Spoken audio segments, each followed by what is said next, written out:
Again, I'm King County Council Member Reagan Dunn, and privileged to be working with other leaders across the county and the nonprofit sector to put on this this conference today. And we've made a lot of headway and covered a lot of ground. I think very positive.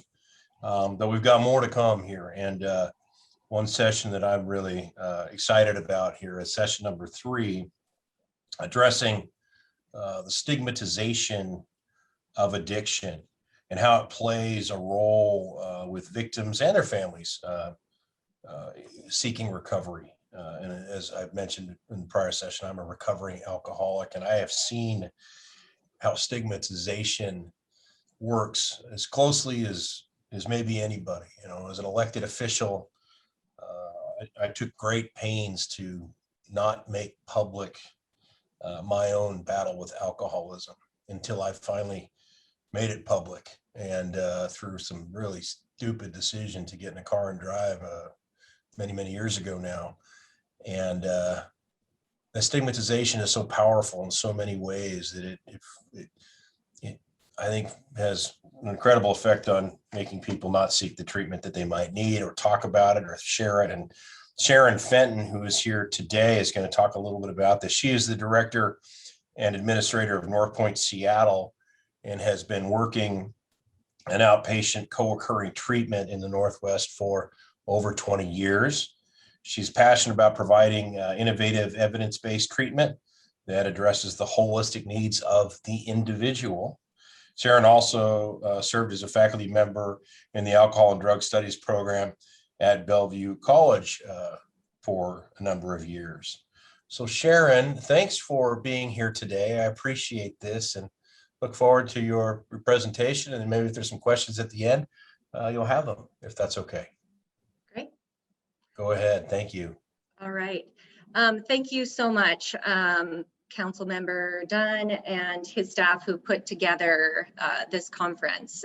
For someone who works in direct service, I'm just so encouraged to hear that this information and this conversation is being had with so many.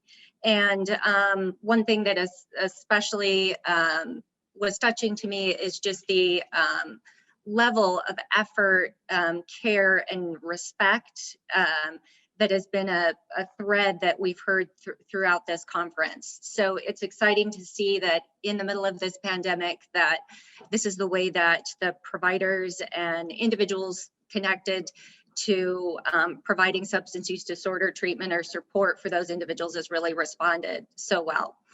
So what I'm going to talk about, and I'm hoping to plant a seed about how our language and the way that we talk about substance use disorders really matters, because it can have an impact on whether or not an individual is willing to acknowledge they have a problem, seek help, and to stay in recovery.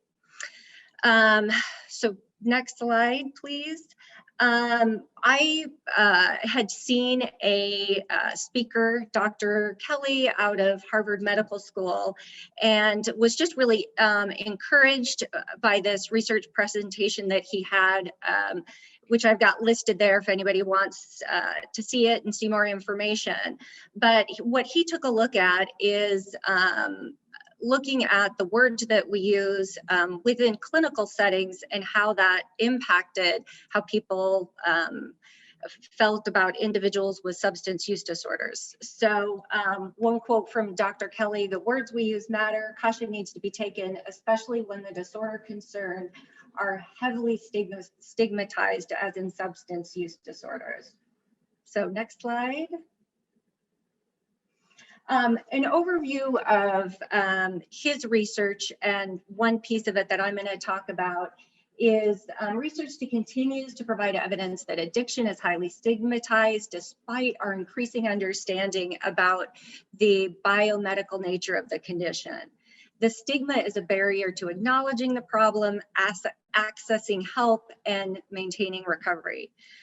Perceived control in both cause and control or stabilization of the condition influences these stigmatizing perceptions.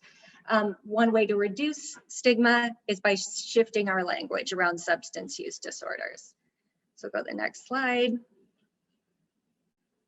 What I think is really important to do is start with the same working foundation. Dr. Banta Green had mentioned the American Psychiatric Association's definition of substance use disorders and had listed the criteria within his presentation. And we're going to look at American Psychiatric Association and American Society of Addiction Medicine's definition, which I think most would agree are the two experts on this. So the APA looks at this as a problematic pattern of substance use leading to clinically significant impairment or distress. And I like that that definition is really simple and really neutral in nature. The American Society of Addiction Medicine, or ASAM, what they do is they do a little better job of kind of going into why this problematic pattern occurs. And my favorite part of this definition is the fourth word that we really need to talk about and really emphasize. Addiction is a treatable chronic medical condition involving complex interactions among brain circuitry, genetics, the environment, and an individual's life experience. People with addiction use substances or engage in behaviors that become compulsive and often continue despite harmful consequences. So as we heard from earlier speakers, there's some real complexity to this, genetics, environments, brain circuitry, a lot involved. But what this boils down to is a problematic pattern of substance use that leads to distress. And we want to help those who are suffering and in distress receive the treatment that they need. Next slide. Okay, so some things I want to talk about that are kind of some important pieces around language are we need to move away from terminology that has negative or judgmental connotations and use more neutral and clinically accurate terms. And I'll give some examples of what I mean by that. One thing that's really important to understand is that a substance use disorder is a medical condition that the individual is experiencing. It's not who they are. An individual, this is really important, and this is one thing I really hope people take away today. An individual does not fail treatment or recovery, but rather strategies employed to get a desired outcome were unsuccessful.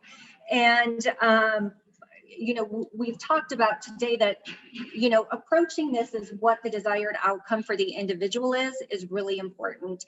Is that cutting down on their use? And maybe it's cutting down initially and they decide to, you know, discontinue completely later, or maybe they don't. What is their desired outcome?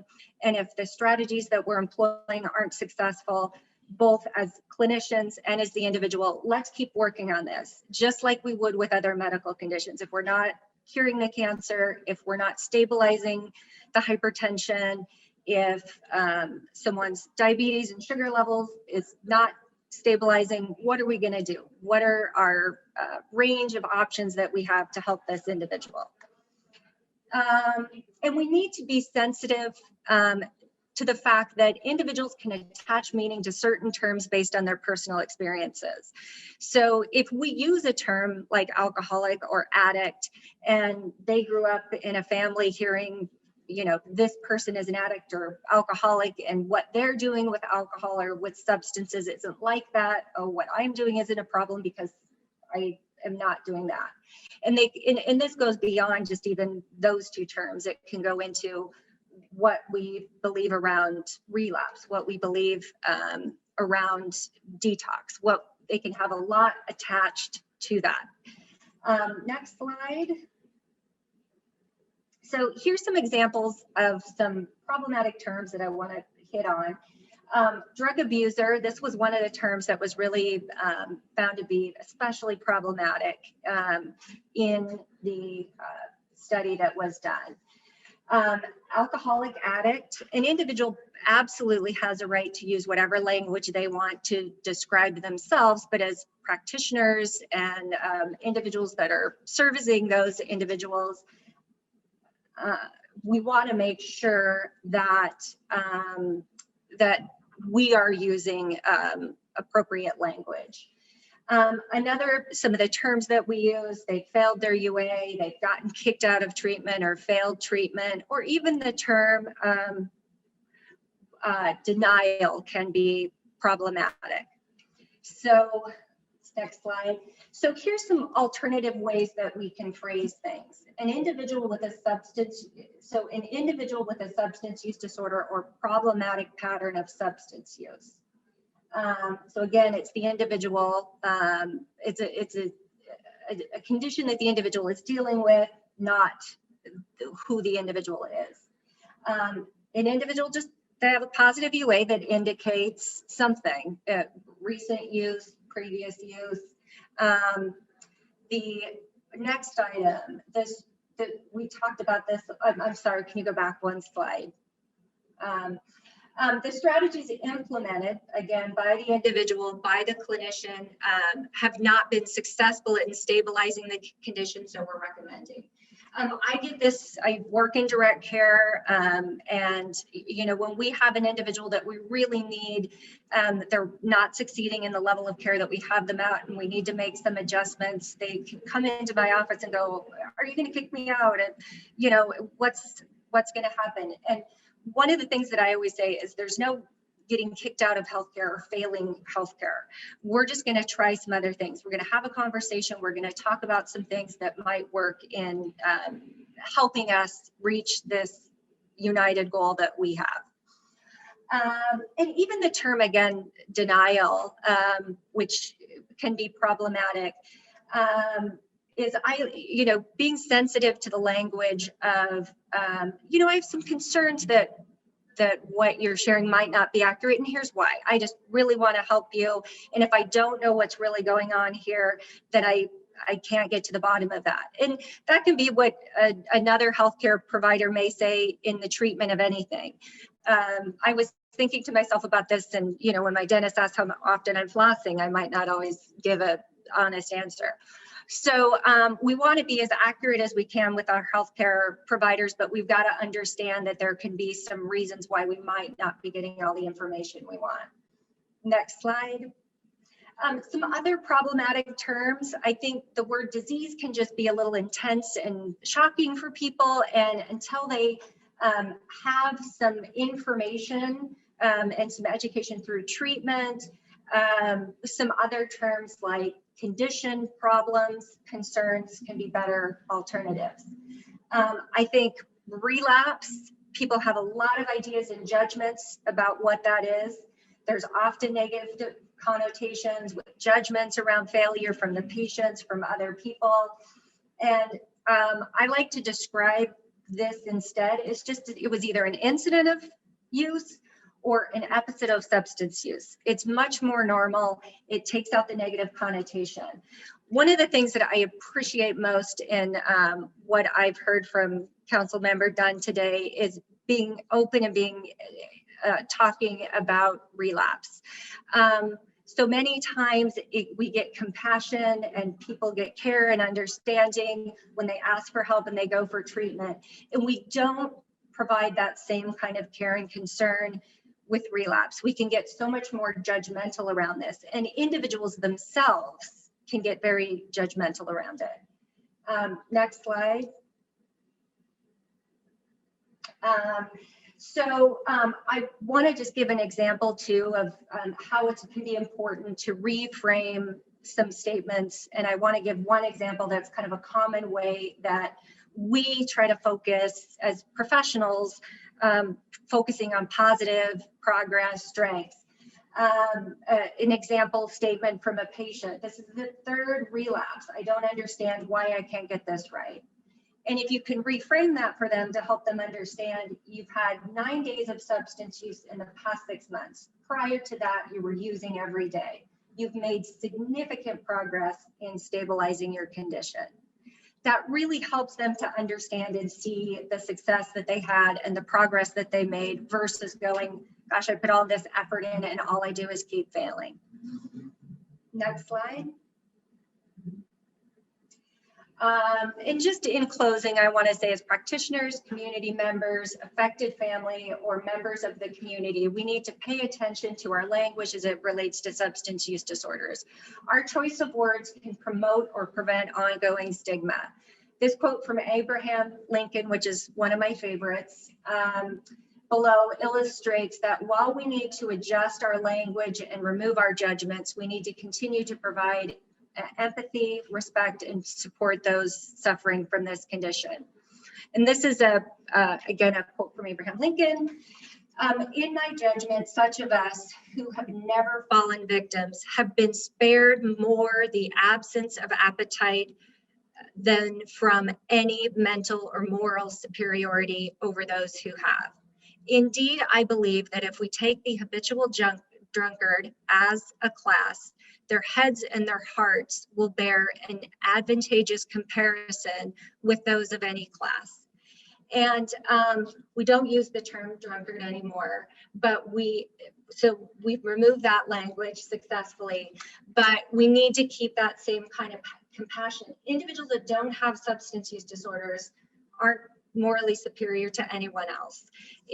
They've been spared that genetics, that brain circuitry, and some life experience that have led to this condition.